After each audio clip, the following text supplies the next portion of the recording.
Welcome back to the podcast. See what happens. A lot has been happening, and we're going to see what's happened. Okay. Patricia? Yes. How are you? I'm good, thank you. Okay, good. So tonight on the podcast, we're going to close that door. There it is. Tonight on the Spodcast, what are you drinking, first of all? I'm drinking this water with chlorella. Yeah. Is that your new thing? And minerals, or just like trace minerals? What's Trace it? minerals. Yeah. I don't even know what is that, but I'm just drinking it like an idiot. Hoping that... No, it's supposed to be because our water is supposed to be is completely empty of any minerals. It's leached of any minerals because it's like a reverse osmosis system. Mm-hmm. So basically, every time you drink it, you're actually getting more dehydrated from drinking that water. Is that what happens? I don't know, but probably. I mean, it's just, you know what the problem is like there's so much information. There's so much information and also when things come out, they're like, oh, that's the best way to, to filter your water. And then you realize 10 years later, like, your bones are leached of all the calcium. Like, oh, God, now I have bone cancer. I have osteoporosis. Yeah, exactly. But so how much, I mean, sometimes you do look into it. And how much percentage of like when you hear something like this is good, like the chlorella is good, how much do you actually look into it versus how much you just like adopt into your life and hope that you heard the right thing? You know what I do, to be honest? Yes. It would depend in like who's saying it, who's recommending something. Yeah, like for instance, yeah, me. You never look at anything I send you. Exactly. No, like actually, opposite. like like all. I have you on spam, so whatever you send me, it goes straight to the. That's horrible. To the garbage. I've always suspected that. Yeah. Now I know. Because that's terrible. I don't. Yeah, that I never. I never read, and I never will. All right. But I'm still gonna send you shit. Yeah, I know. But anyway, so. So okay, so I know I'm out of that. Yes, you're out of that circle of trust. Yeah. All right, so who's in it? Then well, what? It depends. Like, what kind of information? What kind of information do you feel like you already know? What information are you like still open to? Like, what information for you is the science settled? Gravity, aliens. What is settled for you? Like, you go, okay, I got that figured out. A lot of food, yeah, the cooking stuff, right? I think it's pretty basic. I mean, food, yes, and what's healthy and what's not. That I think I got figured out because it's pretty easy, right? Like, I think that's something we all know. Like, veggies, good. Yeah. Junk food, bad. Pringles, bad. Yeah, exactly. Sweet potatoes, better. So that's pretty easy. But you know what? What I think I do is like I actually do it. You do it. Like, it's not like I know, because I think 100% of the population, or at least 90%, are unhealthy. Know what they could do. Well, they know what the right thing is to do most of the time. At least food-wise. Yeah. Well, first of all, you know what I noticed with the kids? The more hungry they are, the more they're just going to eat vegetables. They're more going to eat healthier stuff. Yeah. Like when they're swimming, and they're done with swimming, and they're starving. Yeah. Like, I felt like that's the right place. Yeah, the right moment to put in front of them like a couple of vegetables. Like, I couldn't believe that, like how fast our 3-year-old, barely 3, like 3 in a week, how she was just putting away that soup tonight. That was like the other kid, our 6-year-old, Miranda, she didn't want to eat that soup. No, she doesn't like soup. She's not a soupy. She's not a soupy. But I'm telling you, the other one is not necessarily always like digging soups, but she loved it tonight. Yeah, but she's more like inclined to eat soups. The soupy? Rather than Miranda. Yeah. But again, you know what? Because I post a lot of, what the kids are eating on my social media, on Instagram, that you can follow me, please. Which is what again? Patricia. I am Patricia Maya. You can find me there. Okay, Patricia, just like Patricia. Maya, Maya. Yes. So you find me. I am Patricia Maya. Yes. And I post a lot of what the kids are eating, and I get direct messages that say, how do you make them eat those foods? So my answer is... put it in front of them. Yes, but also like eat those things too, because you cannot just put it in front of the kids and then the kids see you eating hamburgers. right? So it doesn't work. So you have to eat. And actually, sometimes I just pretend that it's delicious. Like I would sit down and eat like a piece of kale and go, this is delicious. Yeah, but they do in like I have to admit though, like with where we get the kale salad that's already prepared, they put maple syrup in there. Yeah, but they would eat, like I make their salads too with the goat cheese and a little bit of balsamic vinegar. But it's got the sugar with the cranberry in there. Yeah, but it's still, believe me, it's better than nothing. Yeah. And those kids our kids can eat broccoli, they could eat cauliflower, just steam. Yeah. Which is pretty damn good. Which is pretty good. Yeah. We'll take that any day of the week. But they're used to eating vegetables too from the moment they started actually eating food. I just remember, I think we talked about this before, but I do remember opening up like condensed milk, which is like nothing but pure sugar. It's delicious, by the way. Just eating it by the tablespoon. Just eating it and eating it and eating it. You know how I like condensed milk, now that you're mentioning it? With pancakes. Oh, so what would you... I like pouring that on top of pancakes. I never did that. You are missing out. Wow. That, I'm telling you, that's like the perfect combo for I remember talking to Kevin deliciousness. James. I remember talking to Kevin James and having a dessert conversation with Kevin James and Adam Sandler at his spread out there in Boston in the summer when we were making a movie. And the thing we kept talking about was like our desserts when we were kids. And these apple turnovers that we used to eat, these pre-made, you just throw it in the oven. But the best part was this little tiny packet of like, garbage basically, but it was the sugar. And it was like the thing that like, the beautiful thing about it is if you poured it on top of a thing that was when it was really hot, the apple turnover, it's like a little apple pie, and then it got kind of hard on there, and and it never looked as good the way we did it. It's like it's like calligraphy compared to like a 2-year-old, but that was like delicious. So delicious. Yeah, I never had that.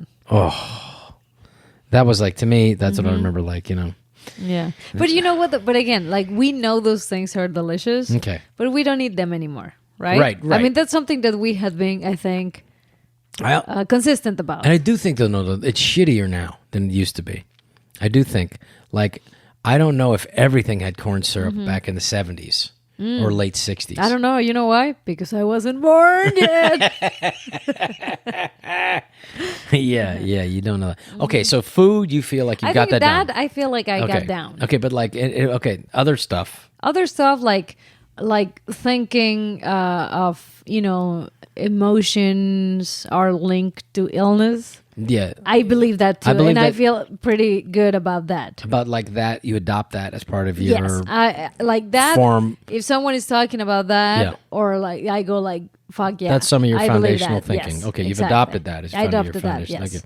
Like global warming. That, I don't know. Yeah, that's the way I feel about that too, is I feel like, hey, I'm sure something's happening. I mean, it seems to be a lot. But just because it's a consensus and a lot of people are thinking that, you can get stoned to death if you say this publicly. Like, I don't know if it's such a real thing as global. Like our friend of ours, loves, whenever it's cold outside, he goes like, global warming, more like global colding. Did he just say that?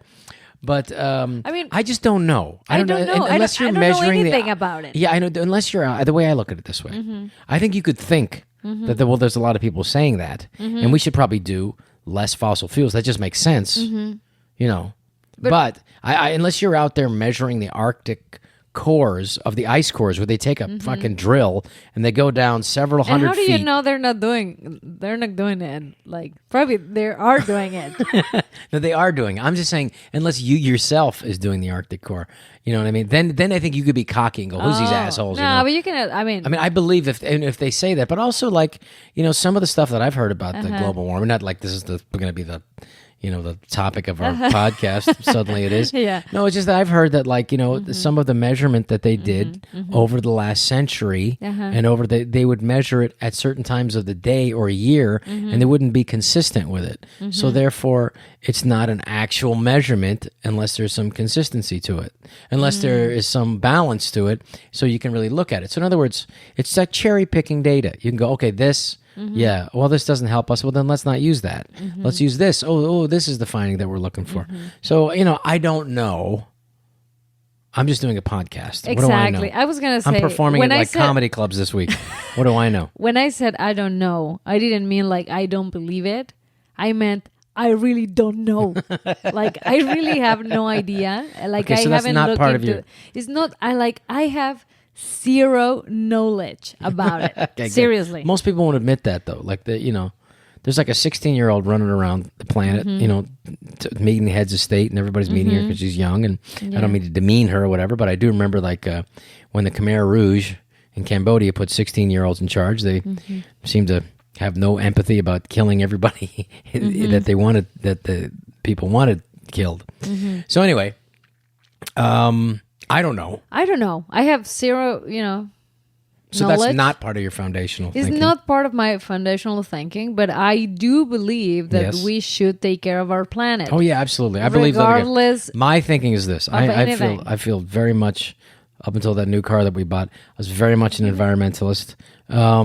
No, I believe that stuff that we've got to take care of. I mean, it's like if you take a look at the herds of animals that have diminished, Yeah. and from what I've watched on Netflix late at night, is that I think they should have like a 3-mile barrier off of the coast that you say you can't fish there. Sorry, for the people who make their living fishing, I don't know. I mean, it'd be tough to tell them, hey, you can't do that anymore. But I do think like if you want to continue to have fish and not just have a sea full of jellyfish and plastic in 50 years, which ain't that long ago, I think you have to make some contingencies. You have to make some balance. You have to trade off.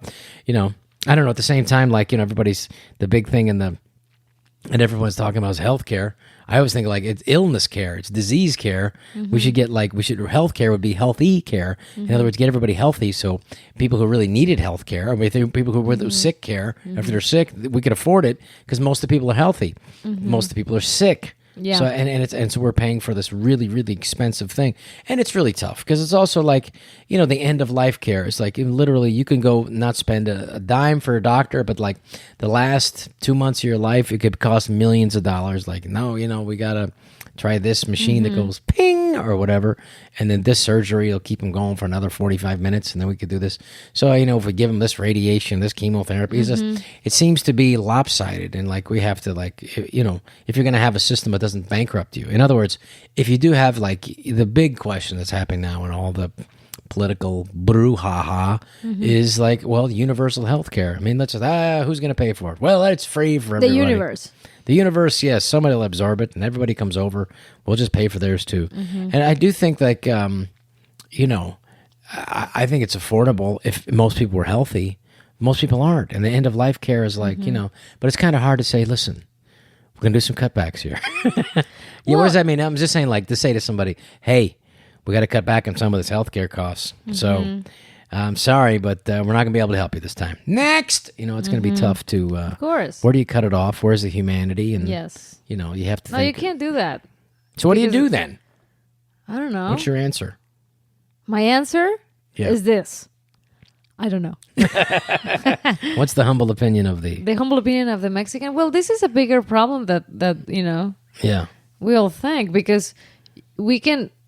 say like, oh, people should be healthier, eating healthier, and blah, blah, blah. But the problem is like... Can they afford it? Do they have time? Exactly. It's expensive. Do they know what it is? No, it is really expensive. So if Here's my question. Okay, ask me. We're doing pretty well. Yes. Thank God. Thank God. Okay. And we're barely getting by. How the fuck is everybody else doing it? You ever wonder that? Like, I wish that they would have this thing. I've talked to my friends about this. I really think like, I wish that every house one day a year in every neighborhood would just put a big sign, this is how I made my money. This is how I got this house. Like my uncle gave it to me. Or like I own Walgreens. Or I have a donut shop. Or I'm a drug dealer. Or I have a podcast. Probably those drug dealers wouldn't put it out there. They probably would like...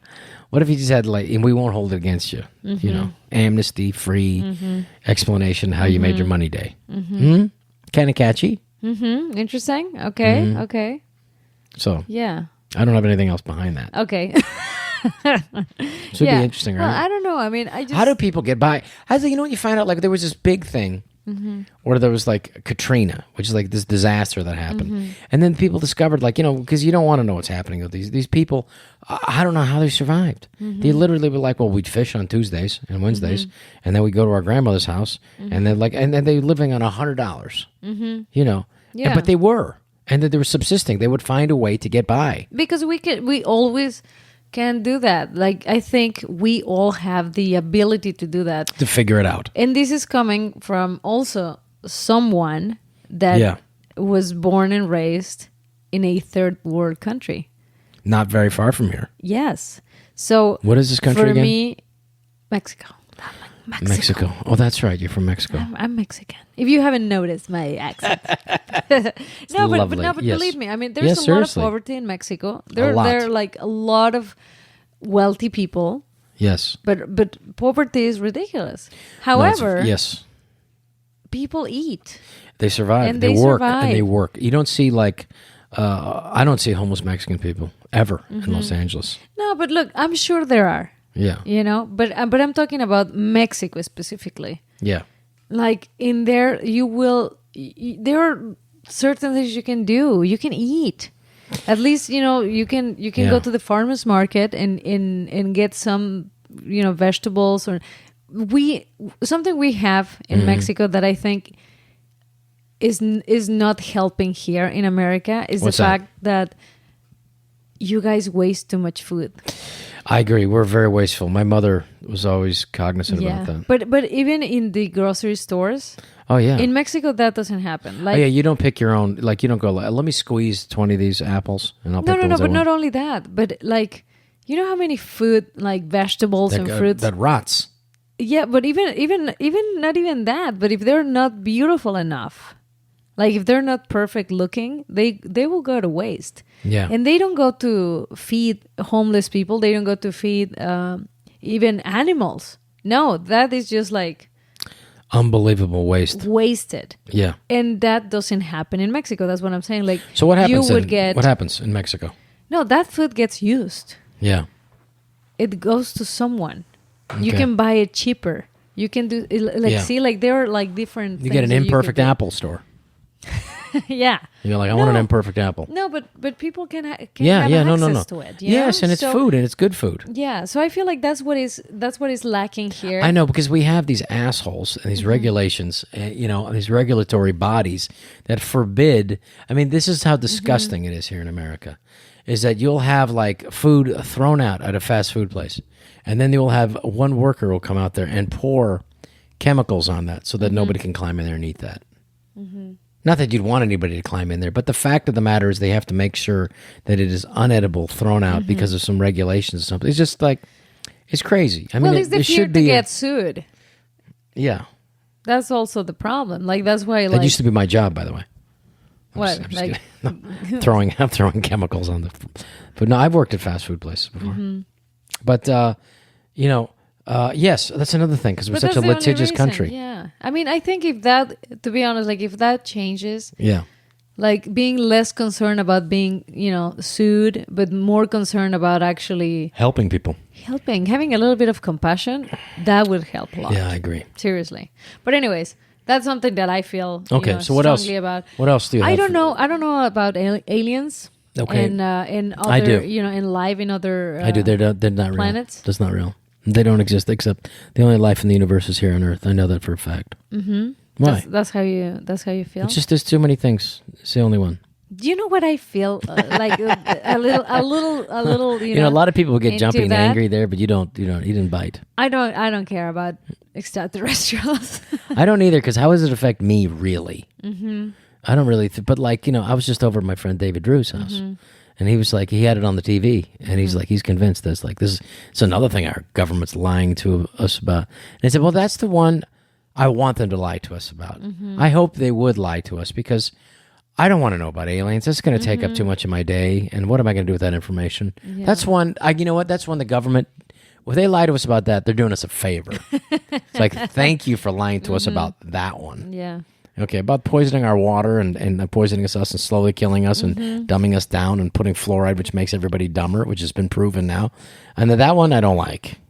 It's being proven by the same people that you're not trusting doing the global warming measurements. Well, again, there it is. That feeds into my that feeds into something. Well, I will believe that. Yes, exactly. I will take that, make that part of my foundational thinking. I will reject the other thing. Yeah. Because it doesn't help me. Yeah. You know what I think? That's what everybody does. I think. Don't look at me like I'm so different. No. I saw that look on you. Condescending. Sweet condescension. No. You can, I just summed you up. You can Sweetly think whatever you condescending. But what'd you say? I would admit. Here it comes. That some idea that, the idea that I entertain. Yes. Is that we are living in virtual reality. Oh, shit. Here's this. That's my problem with you listening to like Elon Musk. No. I don't entertain that. And I'll tell you why. I do. Because it's narcissistic. Because the idea that this is not like really happening takes away the responsibility and culpability for individual cruelty. No. And that's like, it doesn't matter. It's just virtual reality. Nobody's saying that it doesn't matter. Like you're seeing it from a different. No, but it does. There is an element to that where it's just like, this is it's just a virtual, blah blah blah. So in your idea and your concept of this is virtual reality, how did that work? Like it got to a place where like, okay, this would be fun. Let's just do this and erase that part of our memory and start here and binga boomba. How does your virtual reality system work? How does it what are the machinations of this existence that you find to be false now? Not that is false. A perception of it. It is a type of reality. I'm not saying that is, it's not fake. Okay.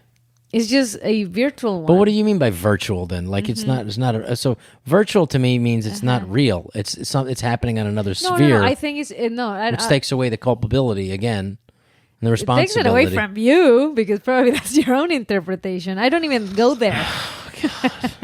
No, but for me, it's like something that has been created. But the reason I say that is if you think this world, and there is a particular megalomaniacal narcissism that people who are in power, without naming names, have a megalomaniacal thing. Basically, it's almost like that what Freud talks about, which is the, and Zen is very similar, which is the oceanic feeling of existence. In other words, like when babies have an oceanic thing. In other words, everything's connected. Yeah. Like a baby wakes up, doesn't see a difference between the mother and themselves. They believe that the mother is an extension of themselves. It's all connected into that. And now, from that point of view, it's really important to like learn that there is a difference. And so, for some people who are megalomaniacal, they don't really give as much credence to the differences, and they think of it as an extension of themselves. But even that information. But I'm saying though that. The idea of a virtual thing is like, it's all me creating it, therefore I can do what I want with it. No. It seems kind of Hitlerian. No, because it's not like each person creates its own reality. Okay, but that's a particular that's a one interpretation of it though, couldn't it be? What if I'm just an extension of your virtual reality? Then you can do what you want with me. Whatever you want with me, please. No, but you can see that as interpretation, right? No. Okay, well then tell me. I don't see it. How do you see your virtual reality? If that was my virtual reality, like if it was my choice, I'd be dead now. I'd be 30. I'd be. You would be I would be like Thunder from Down Under, taking my shirt off right now. Yeah. Okay, so what is your concept of virtual reality? I think it's something that is already created. Yes. And we are just like a small part of it, but we are like it's the same thing. Like we are part of the whole thing. But then why do you have to call it a different name? Why can't you just call this existence? Why do you have to call it virtual existence? Virtual is the definition. Because I do believe that it was virtual means like. Virtual is as if, as close to, or not the real thing. That's why it's called virtual. Otherwise, it's called reality. Yeah, but because I don't think this is the real thing. And I think the real thing is what we find when we die. And that's like the real thing. So when you die, you get come on. That's what it is? Is that what happens? Why is that interpretation suddenly come out? I like it. I like to think that you get the answers after? That seems like a shitty game. No, not like you get the answers after, but like, kind of like it's like you. Well, that's have you played video games ever? No. Okay, there you go. That's what I'm talking to someone that has no idea. No. I've played Pong. Oh God. I played that. Pac-Man doesn't count. I played Miss Pac-Man. I was in the 80s. I played this shit. No, but the idea of this as a first of all, like the idea that the end of the game they explain all the rules. No, that's kind of a bullshit religious thing. Like, hey, you know what? You're going to suffer in this lifetime, but you're going to be rewarded in heaven. I don't think this is the suffering one. I think we get to see the real thing. I didn't say it was better. I didn't say it was worse. Okay. I just think you get to see like, oh, okay, or maybe not, or maybe you just die and then that's it. Like when a game is over and that's it. Yeah, I think it's a reboot. Nothing.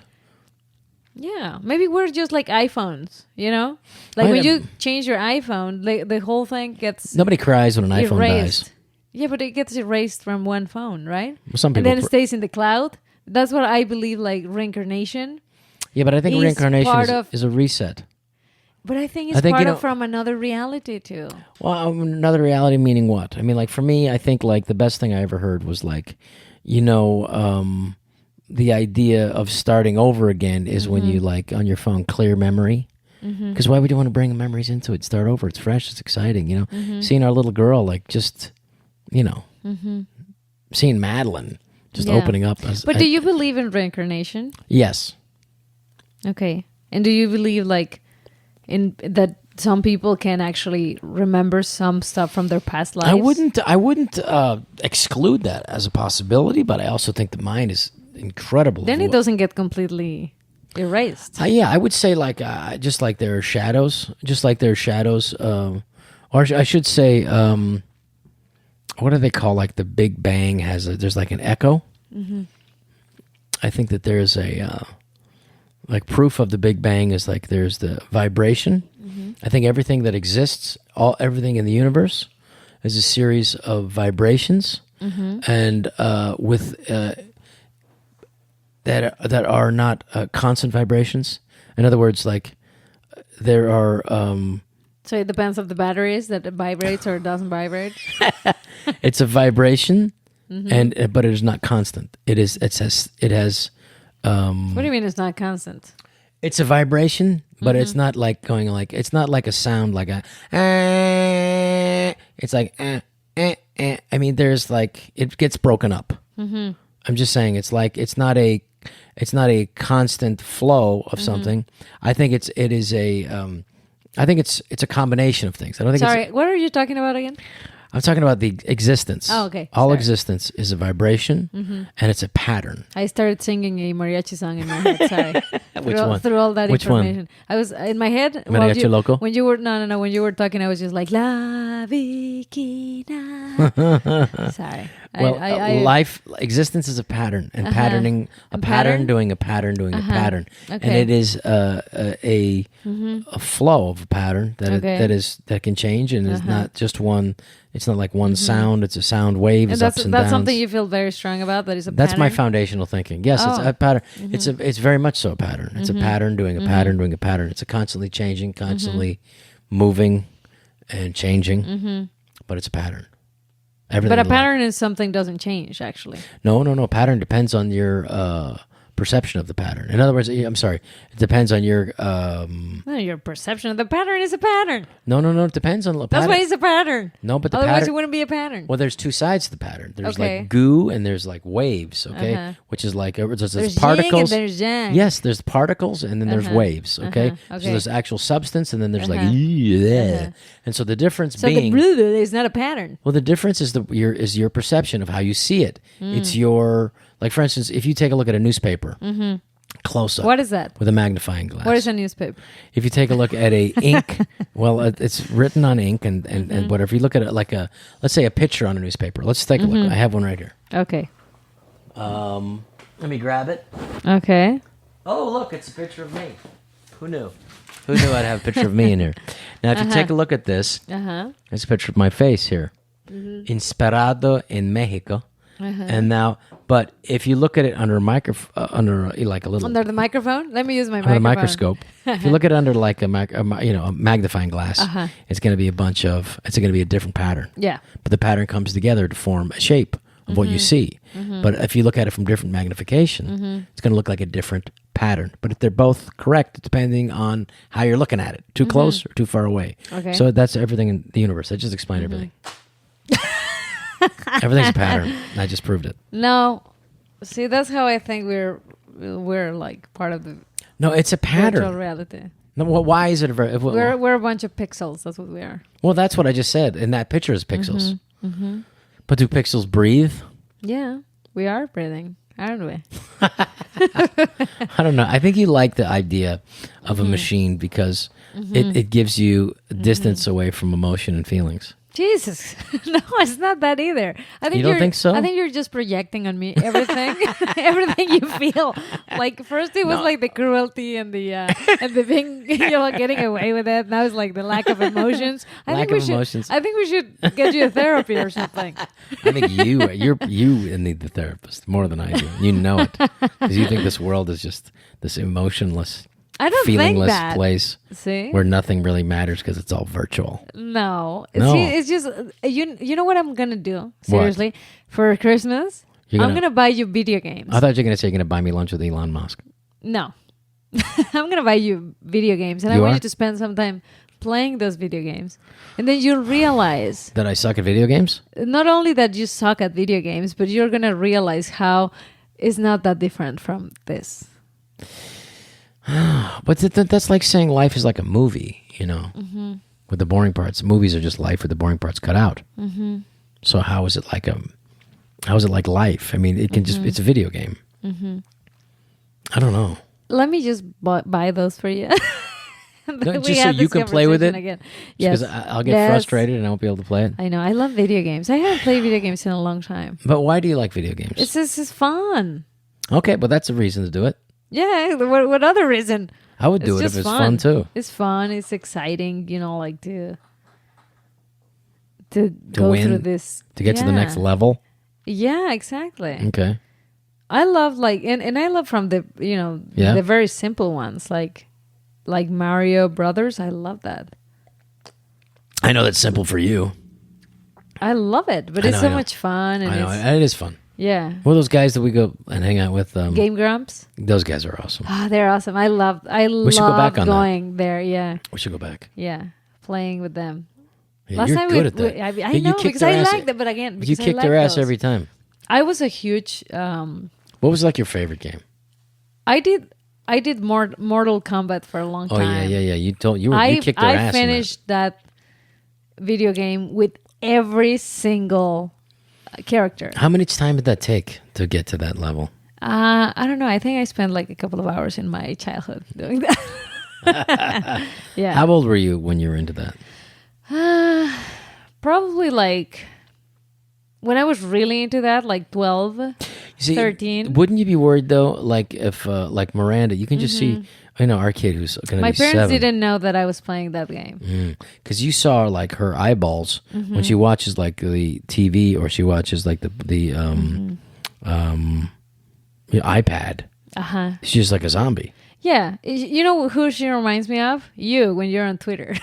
I'm like, I've seen that before. Touche. Okay, so oh God. Are we gonna? I mean, I'm so freaked out about giving them a phone ever. I know, but we just have to go with it. It's I know. We're not there yet. Yeah, we're not there. Don't worry about it right now. So, what other thing you're 100% sure and what you're not 100% sure? I'm pretty sure. Wait. What about ghosts? What do you think about ghosts? Well, I've never experienced it, but Again, I believe that there are things called. If I believe that there's things like there's echoes of life, I think I wouldn't count it out 100%. But nothing. I can't say anything extraterrestrial or what's the word for ghosts? There's another term for it. Poltergeisty. It's the German poltergeist. I don't know. Well, no, you're convinced that it exists. Yes. I know you are.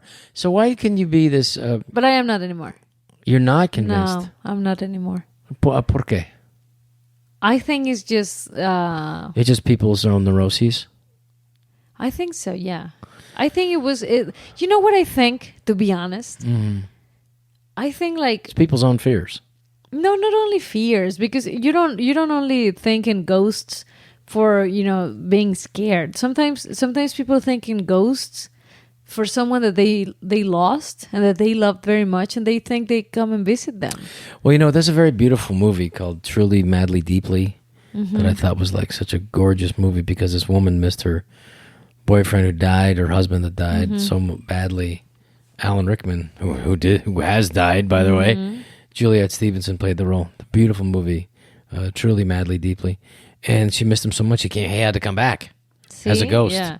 But it was horrible because he's dead. He's a ghost, and like there's the problems that he's cold all the time, and has he brings his dead friends over, and she's like couldn't deal with it anymore. But it helped her move on. And when she was finally ready to move on is when he left. It was a beautiful movie. Yeah, yeah. But I think so. I think people have a problem letting go. Of course, we all do. Yeah. Why wouldn't have a problem letting go? Because I think you have to let go. Yeah, it's healthy. Yeah, of course. I'm not saying it's not healthy, but of course it's going to be hard. Yeah. I mean, if it's making you happy, if it makes you feel good, why would you want to? Why would you want to let that go? You'd miss it. Yeah. Yeah. But anyways, like I remember the when I was like probably 14, the mom of one of my friends. Yeah. She said that her dad would visit her since the day he died. And he died probably when she was like... The daughter believed this? The mom. Yeah. The mom believed that. And she said that her dad, every night, he would come and visit her and talk to her for a little bit. So again, I used to believe that. Now I don't believe it that much. So what do you think it was? You think she was just completely... Just wanting to believe something so desperately out of loneliness, or... No. She believed it though, on some level. She really believed that, and you can find interpretations. I mean, like I do think, like I mean, I don't admit this, but I will. Is that sometimes that my dad was a numbers freak. He was like a mathematician, and he could just he would figure out stuff and like faster than me, and like a computer, he would just he'd do the math, and then some numbers were. So every once in a while, there's some numbers that have meaning, from the day he died to how old he was, and like or the house number that he grew up in was 49 Pond Street. And I always wanted, when I was a little kid, I said, "Will you show me where you grew up? I want to see your house." He said, it's on the other side of town. I said, "Oh, okay, all right." And he said, Come on, we got some time. Show me where you grew up." He said, it's we got to get back to that. Finally, we were on the street. Literally around the corner from where he grew up. And I said, "Hey, we're right. I mean, we're 2 blocks from 49 Pond Street. I mean, you got to show me." And I just saw him go, "All right." He took me down there. And it's the center of the gay district in San Francisco, the Castro. And somebody painted the house he grew up like purple and pink and everything. And I said, "It's beautiful." I said, "Don't be ashamed of that. It's lovely. Somebody's living in it. It's got life. Yeah. And it's beautiful." But he just was like, to him, it was like not the manly color he wanted to show his son, And I said, I wish I could have said to him, like, "Oh, come on. It's perfect. Yeah. It's nice. You got a family that, some people are living in there. They're happy. And they're taking beautiful care of this place. But I wasn't together enough to just go.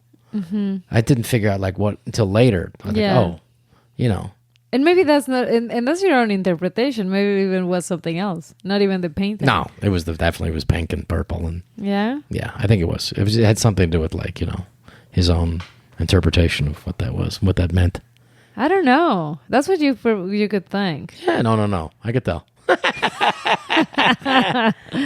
But so anyways, I used to believe in that. I don't think I believe it anymore. But what I believe now, here's what I believe. Okay. But you did believe it for a while because you made us move out of a house one time because you thought there were ghosts in there. Yes. I didn't make you. But I didn't make us move out of the house because they were ghosts. I didn't like the house at all. Well, you certainly brought the ghost part up. Well, it had a very weird energy. Yes. Okay, I'll give you that. For sure.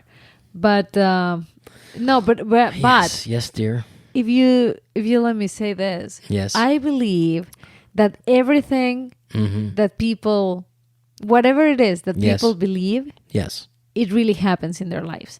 Like for instance, I do believe that people. That's metaphysical. No, but I swear, like I think, like people who believe that there are extraterrestrials or there are like UFOs and stuff. I believe 100% that they've seen them. Oh, no, that they've seen them. People who believe that's almost 100% in ghosts, they have seen them.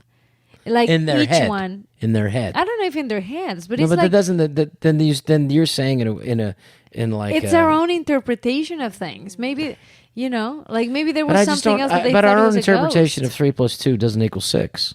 You can have your own interpretation of that, but that's just 3 + 2 = 5, even if the universe never existed. No, but you Yeah, know what? no, you can't say that. Math is math. No, math is math. But again, this is not math. Ghosts and or UFOs, that's not math. No, Sorry. but they either exist or they don't. It's just they don't exist because someone wants them to exist, or they think they've seen them. No, but if you think that you've seen it, is your own interpretation of something. Yeah, but like, what if for somebody's on hallucinogenic drugs and thinks he saw it?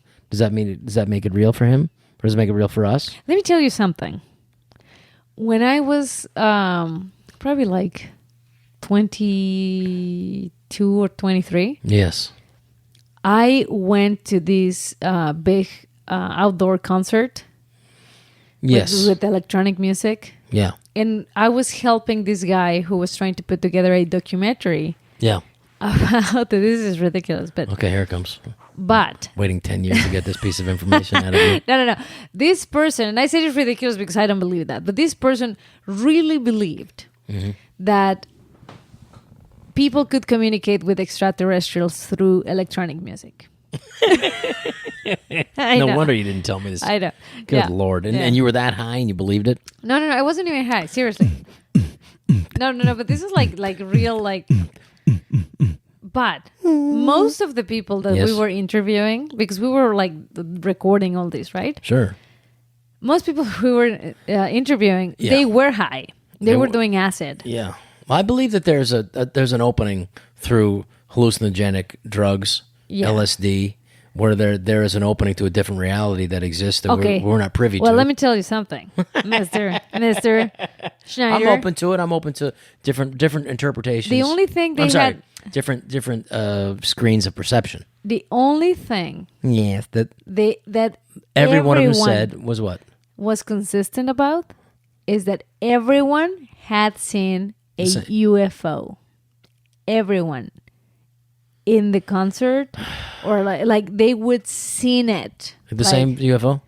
I don't know if the same, but they would say, yeah, I saw this thing like floating. Yeah, well, I took mushrooms when I was a teenager. I took mushrooms when I was a teenager, and I said, I don't feel anything. I'm not high. What are you guys talking about? Are there veins in the sky right now? And I saw like veins in the cloud through this veins, like red pulsating veins at sunset in the clouds. Yeah. And I said, okay, I think I'm high now.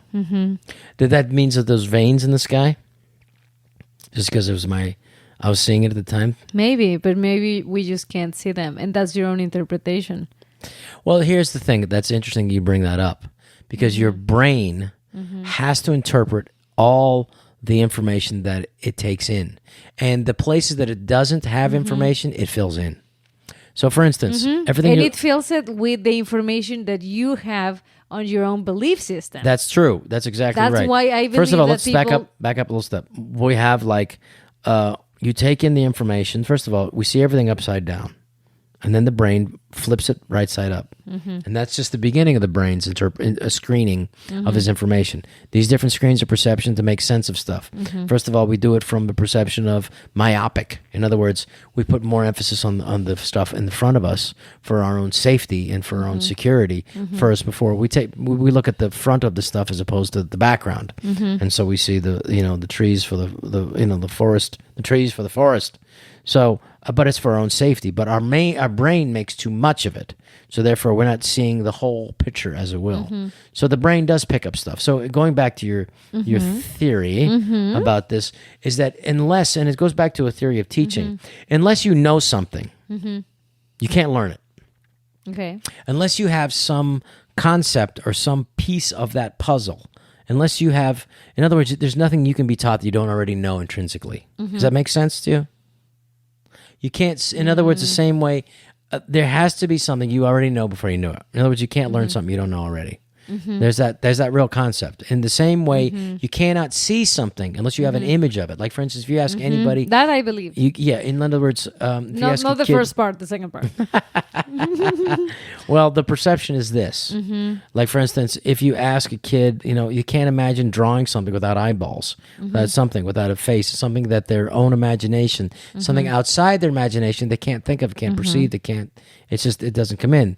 And it's a matter of fact, to take that further, like there were stories of indigenous peoples when the Spaniards came over in those big boats. It was they could not see them, the people, because it wasn't in their imagination. It wasn't in their ability to see something like those big boats. And it took the shaman of the tribe to come over and explain to those people what was really there so that they could see it.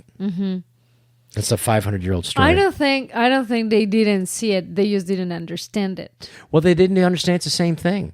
So no, in other words, one thing is not seeing it, and another thing is not understanding it. Well, I'm just telling you the story. I could see something that I don't understand. Okay, but I'm saying though, but I do believe these people. It was not. It was outside there. Just like the same thing with aliens. There's something because people can't understand it. There's that potentialities. I like to use the word of something that you can't see it, you can't understand it. It's not part of your imagination. It's not part of your perception of reality. It's not part of your foundational thinking. I agree. Therefore, you can't see it. No, but there's actual stories of that in this ancient Mayan. But you know what? Though, but that's Mayan prophecy. Okay, so now I understand what you're saying. So thank you. But that's what I. That's what I mean. Glad this is being recorded. That's what I mean by saying. When I said people that believe in ghosts, they see them. Yes. And if someone that is right next to them that don't believe in them, that person is not going to see them. Okay. Because it doesn't form. It's not part of their belief system. The difference was, but the Spaniards were really there. I don't know if these ghosts were really there. But that's not part of my belief system. Yeah. So maybe I can't see it, and maybe they really are there. But let's just say they really are there. Then what would that be? What is the entity of that? What is the trail? What is the, as I used before, echo? What is that? I mean, what would that be? And why are they stuck? And that would suck, wouldn't it? Oh yeah, that would. I don't know. I'm not saying that. I don't believe in that anymore. I think when I was younger, I totally believed that because my grandparents believed in them, and my great-grandparents had tons of, like I listened to my mom's stories about her grandparents that had this, they were like, they lived through the revolution, and they had these stories about ghosts and things. So they were like probably made up stories. However, when you're a kid and you grow up listening to those things, it's part of your belief system. It is. So it was part of my belief system until I got to the point that I was like, oh, wait a minute. So I don't believe in this anymore. Okay, but was it functional? Like a lot of these, whether it's ghost stories or tribal stories or religious stories, are to bring some sort of teaching tool. And in other words, like with our own daughter. I mean, just the teaching tool of there is bad, and if you do bad things, bad things could happen to you. And that's not a bad thing necessarily.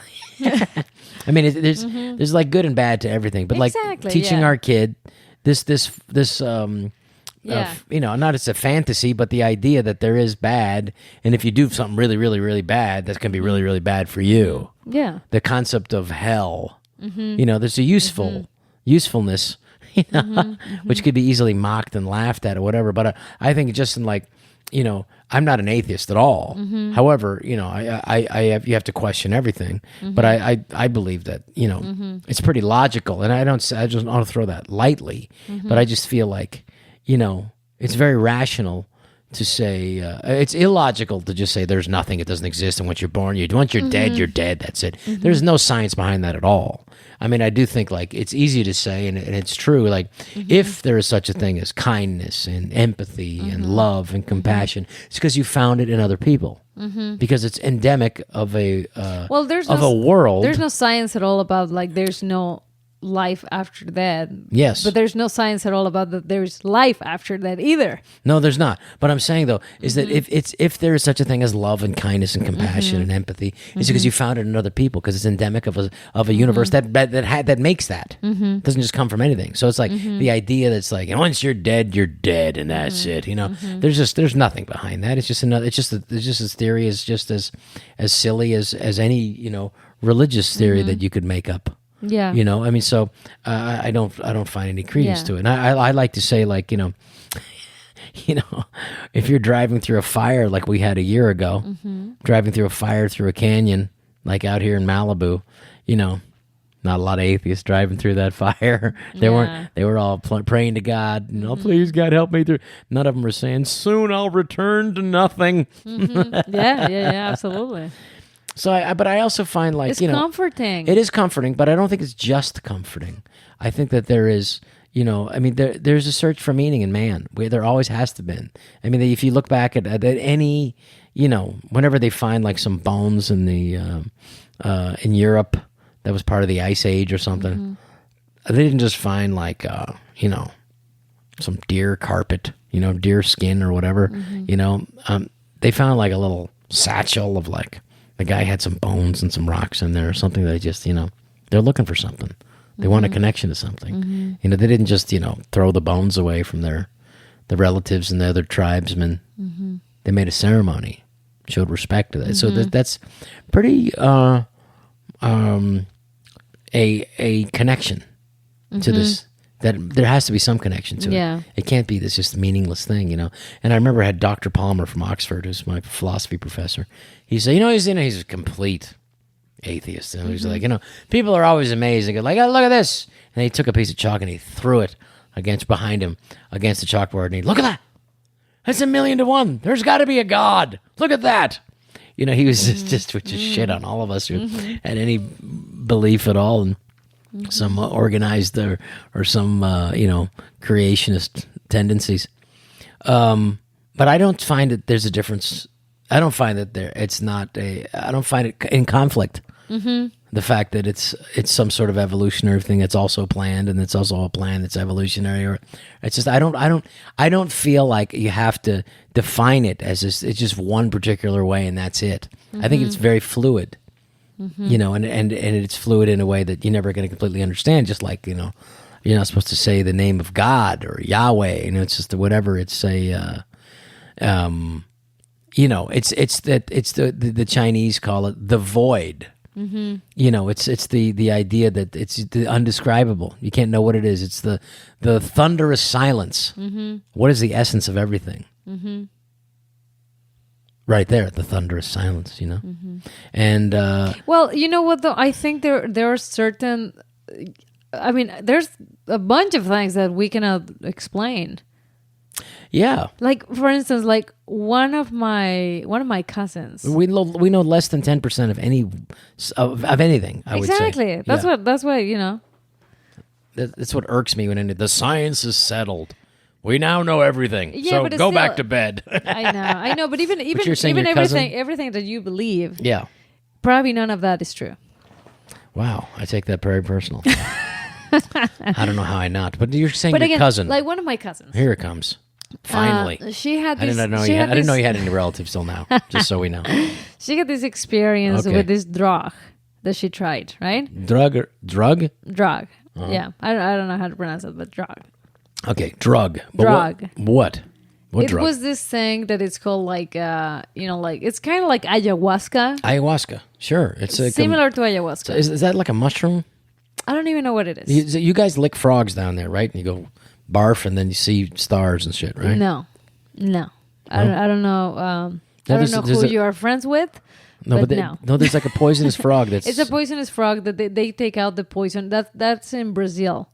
Brazil, and then they take the poison out, and then they put it in this like kind of like how do we call it, like glass plaques. I don't know. I don't know what's the name of it. Yeah. And then they let it dry, and then once it's dried, they break it, and then people smoke that. I heard. And then And you get fucking high on and that. then you get like ridiculously high, and that's like very similar to what ayahuasca is in what you feel, not in the process, because the process is different. So I gotta however, get Michael Pollan. I haven't read the whole book. Let me tell you something. Michael Pollan's book. I gotta so get my that. cousin did it, right? Yeah. And so she did it, and she said to me that the guy who was, like kind of like the shaman that was doing the ceremony, he told everyone, he said, you guys are going to see God. And you're going to talk to God. And then that's a big promise. Exactly, right? Is that on the brochure? Yeah, in the flyer. Did the frog say that too? Before you take out my poison. Somebody got to tell you. Exactly. That. You're going to see, did he say you're going to see God, or did he say, you're going to see God, man? No. Holy shit, man. When you're done with this, you're going to see God. Anybody talks like that, I don't believe. Well, I don't think this person was talking like that. But dude, you're gonna see God, dude. It's like, can I get out of here? Can we get an Uber and get out of here? My cousin did it. Oh God! And she told me she saw God, but she said this is what she said to me. She said God's a lesbian. She's a lesbian. No, she said I cannot describe it because there are really no words for that. And this woman, she has 2 careers. Right, she has a master's, in. Well, don't mention her name; she'll get fired from one of them for sure. Taking acid and smoking frog dust. Okay, I won. But anyways, this woman is ridiculously. I know smart. I know her. And I think I know her. Yeah, I think you do. I think you do. But anyways, yeah, she can't describe what she saw. She's no longer allowed in the house now that I know what she's doing on her weekends. She can't describe what she saw. Yeah. She said that it was so pleasant that it was overwhelming. Yeah. And this is what I said to her, because I remember that we were having that conversation, and I said, I don't think there's anything that is pleasure that it could be too much pleasure. Like I don't think that exists. Oh yeah. And this is how she described it, and I thought it was perfection. Try living with you, darling. No. You're she too said much. Yes. No, this is what she said. What'd she say? She said, how would you feel Oh, I know where you're going with this. if you had An orgasm. that lasted 1 hour? Painful. It wouldn't be. It's an orgasm is probably the highest pleasure of them all. Okay, but you would have to go, and there's intensities, right? And so there's the pain pleasure principle. Okay. Yeah, but which again, is very close to each other. Mm-hmm. That's why there's the la petite morte. It's got to stop. Mm-hmm. Exactly. Start over. And this little death. That's how she described this. She said it was so much pleasure and it was so amazing that it was too much. Yeah. And it was overwhelming. Well, too much pleasure becomes painful again. And as a matter of fact, some people seek pleasure, and they can't, that pleasure is no longer pleasurable enough, so they keep going further and further and further until it becomes closer to pain. And then it's that pain pleasure principle. Well, anyways, whatever. Shut the fuck up. I get it. But she truly believes that she saw God. Mm-hmm. Yes. Got it. But she can't describe it. Well, that's so that's something that, again, some good shit, whatever you believe is what you're going to see. Like, for instance, yes, the other day, first of all, you're right about that. I believe that your own perception of reality is your own perception of it and not necessarily what exists, right? Or how it really is. Like, even that, yeah. Remember that picture that I showed you, the tennis shoe, that some people see it gray and green and some people see it pink and white. Mm-hmm. You see it gray and green. Yeah. I like, when I look at it, I swear, I see it pink and white.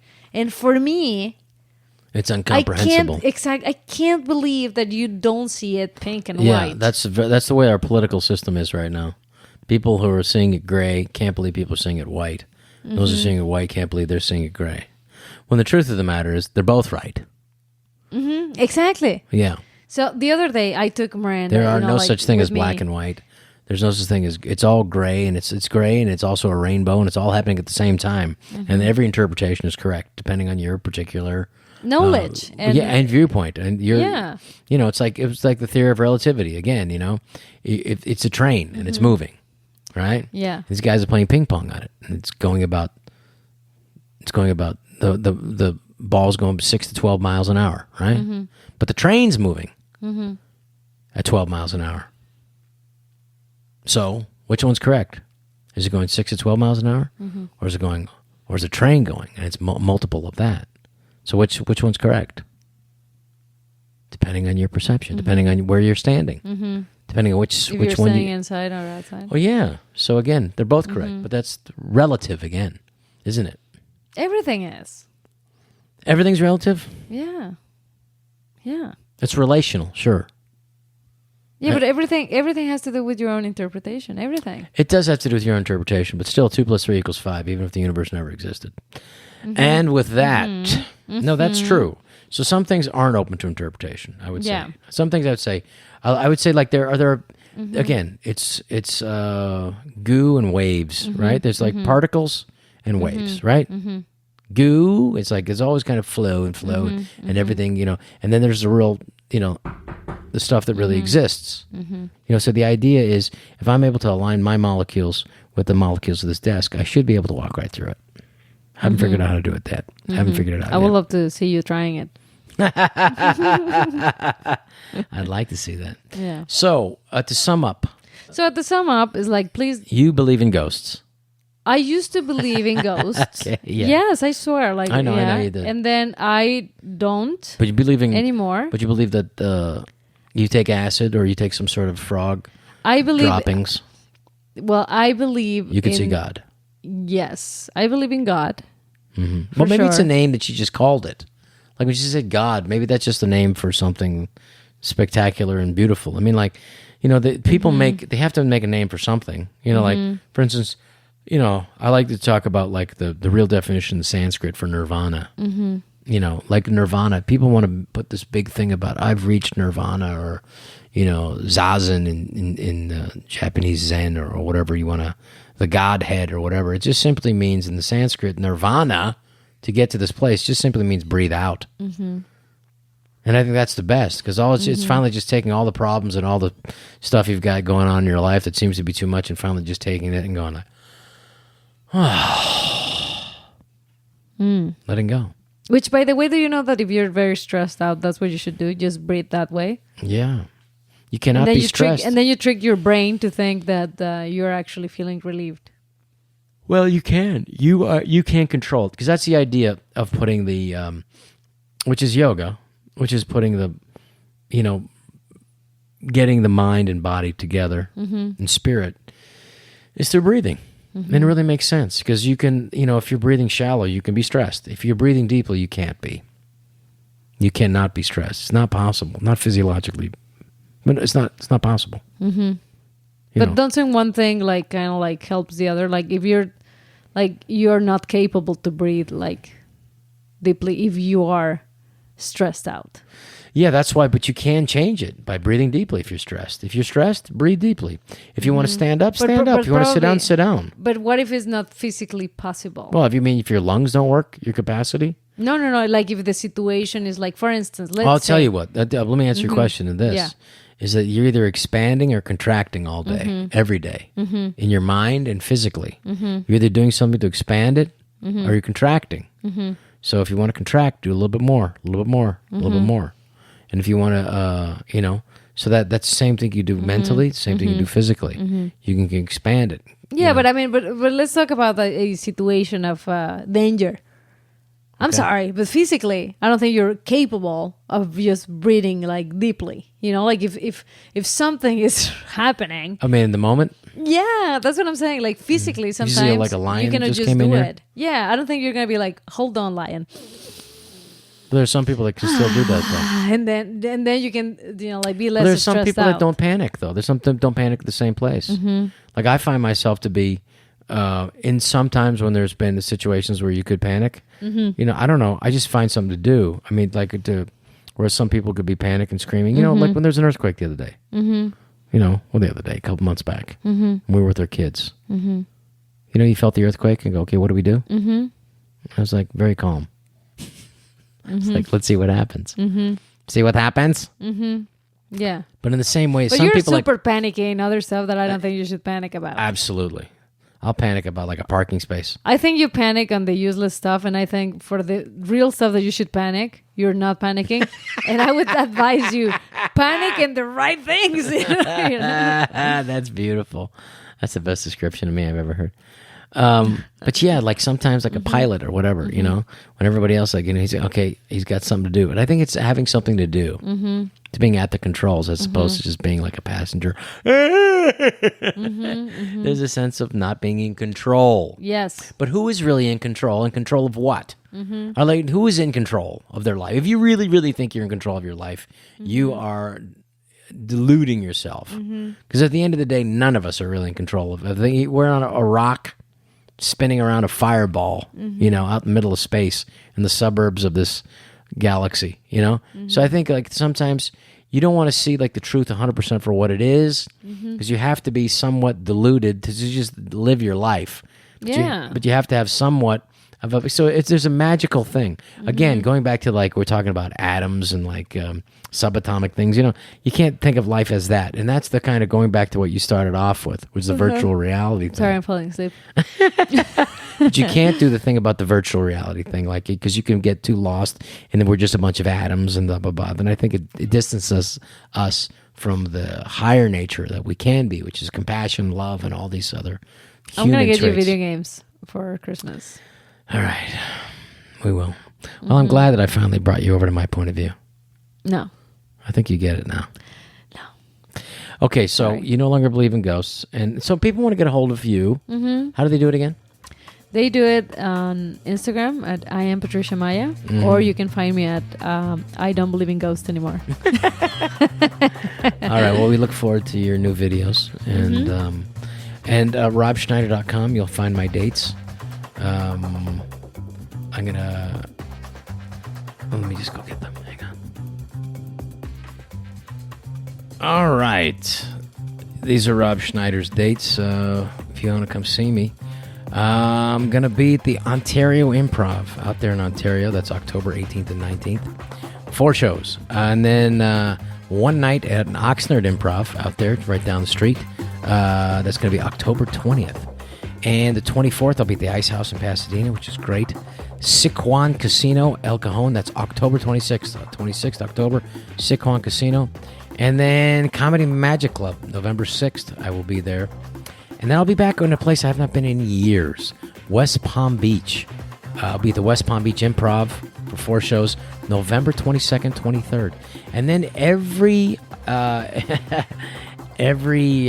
Thanksgiving, is I Am the Comic at the Improv in Irvine. And those are always been great. It's a huge place, and it's a lot of fun. We have Thanksgiving shows every time. That's November 29th through December 1st. I'll be at the Improv in Irvine. And then, let's take a look. I'll be in Sellersville Theater, Sellersville, Pennsylvania, 2 shows, December 6th. And then the cast of Real Rob will be at the Cove Haven Resort. That's Lakeville, Pennsylvania, December 7th. Now, we had to move our date to Caroline's on Broadway. That's going to be December 13th, 14th, and 15th in New York on Broadway on Caroline's. The 13th, 14th, and 15th will be Caroline's on Broadway in New York City. And then New Year's, you can catch me the 27th, 28th, and 29th at the Chicago Improv. And I have not been there in years. It's going to be great to be able to be there. So I look forward to seeing you out there. And thanks for listening to See What Happens, because if you do, you will see what happens.